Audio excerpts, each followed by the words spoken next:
حماية صحة المستهلك وقمع الغش طيلة شهر رمضان عبر إقليم مجموعة الإقليمية للدرك الوطني بغليزان.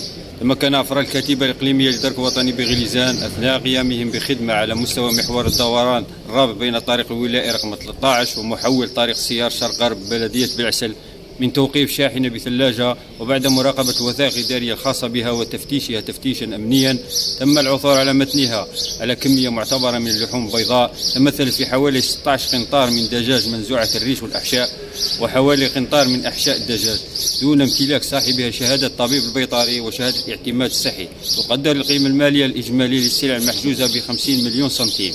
على إثر ذلك تم فتح ملف قضائي مع حجز البضاعة وإتلافها بحضور ممثل النظافة والصحة العمومية والطبيب البيطري التابع لفرع مديرية الفلاحة بغليزان مع تحرير محضر الإتلاف. ويبقى الرقم الأخضر 1055 وموقع الشكوى المسبقة ppgn.mdn.dz في خدمة المواطن 24 ساعة على 24 ساعة.